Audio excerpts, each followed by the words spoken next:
Hi everybody, so in this tutorial I'm going to show you my top tips for drawing iridescent feathers. So tip 1, and just like with anything, it's to have good contrast. Now iridescent feathers, they look shiny where they are catching and reflecting that light, so it's really important that we recreate this in our drawing. And this is the main reason why I chose for this to have a bit of an experiment and do a really dark background. So for this I used a black ink, and I did this to make the shadows and the contrast that much sharper. But if you're working on a lighter paper, you want to make sure that the shadows in between your feathers are as dark as they need to be. Now, something that can happen is your highlights may not appear as bright even though you're using your lightest values in those areas. Now, usually what's happening here is that the areas next to these brighter feathers are not dark enough. As soon as you darken these areas and hype up your contrast, the lighter feathers are going to appear that much brighter and stand out that much more. Now tip 2, and that is to have a smooth base layer. If you look at here where I've got my pastel pencils here where I'm using those to apply this pigment, where these blues change from a darker blue on the edges into the middle lighter section of the blue, there is a nice soft transition between the two values. I don't have any harsh stop and start points at the base layer stage. This is really important for drawing iridescent feathers. As you can see from the hummingbird in the corner, all of these colours gradually blend into another. There's no harsh stop and start points. So you want to make sure that the very first layer that you add is nice, soft and blended. And as you can see, I'm using my pastel pencils for this base layer, but that was only because of the scale that I was working on. If you're working larger and you want to use your pan pastels or your soft pastel sticks for the base layers, the process would be exactly the same in that I would be aiming to have a nice, soft, blended base layer. So tip 3, and that is avoiding muddy layers. Now this is something that can happen very easily when working with pastels, but there are things that we can do to avoid it. Now the main thing that I found when working with this is that I always applied my vibrant blues and greens for my base layer stage first. Now typically when working with pastels we work from dark to light, and I spoke about that in my top tips for drawing fur, which I'll link in the description below. But there are exceptions to that rule, but most of the time we do work from dark to light.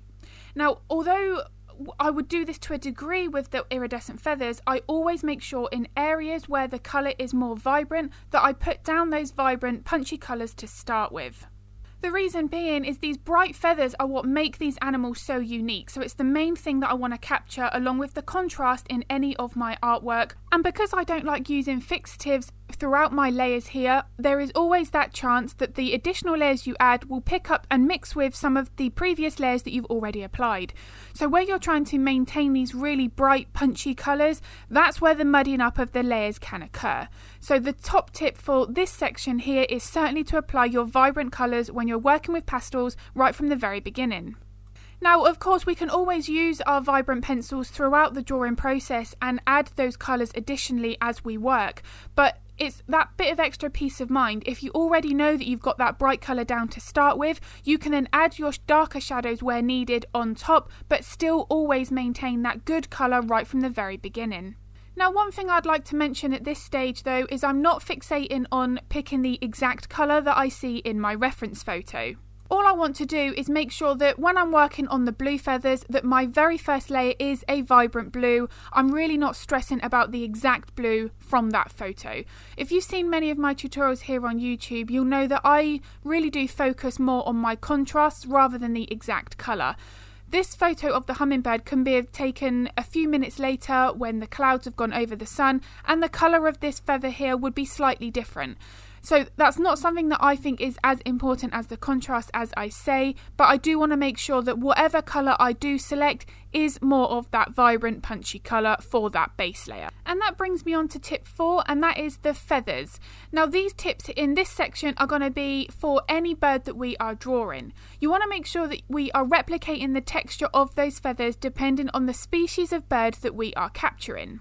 And this bird here is a prime example. The feathers just below the eye are clumped together and in more of those circular clusters, whereas the feathers on the body that I was just working on are much more individual. They've got more of that fluffier appearance. So you want to make sure that we are adjusting our pencil strokes and how we're moving that pencil in order to replicate the feathers on that part of the body. And this is something that I speak about a lot in my slower Patreon tutorials. Because most of those are real time, I'm able to explain exactly how I hold the pencil, where I'm holding the pencil, and how much pressure I'm putting on that pencil to create the different pencil strokes that I'm after.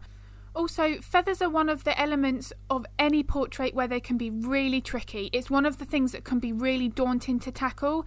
So what I do is I break each section down into very small manageable parts, and then I break it down into individual layers.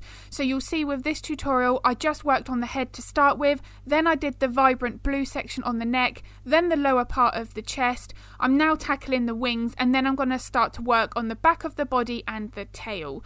So that is how I like to work with any portrait, but certainly anything that's more challenging, the smaller the area that we're working on, the far less daunting it becomes, and we do find it a lot easier to tackle. Now, one big tip as well is if you're struggling with anything that you're drawing or painting, turn the artwork and the reference photo upside down. Your brain will then be forced to see those elements as abstract shapes rather than, in this case, the feathers. What can happen is our brain will think, I know what a feather looks like, so I know how to draw it, when we then start not following that reference photo as closely as we should be. So that brings me on to tip 5, and that is I'm not using much white for the iridescent feathers. Because the iridescent feathers have a sheen to them, they look lighter, we have a natural tendency then to add all of our highlights with a white pencil. However, as you can see throughout this time-lapse video, I haven't actually used my white pencils very often, and when I have, I've used them very sparingly. On the blue, green and turquoise areas, for the main sets of highlights, you'll notice that I've used more of those lighter values. So the light tones that I'm using light blues, light greens for my highlights. I've then gone on top for my very few final details with my white Carbothello, but they're very few and far between. If I were to have used the white pencil for all of my highlights over all of these colours, I'm going to lose that iridescent shiny look, because all of the highlights would then look the same. They'd all roughly be a similar colour or value as well.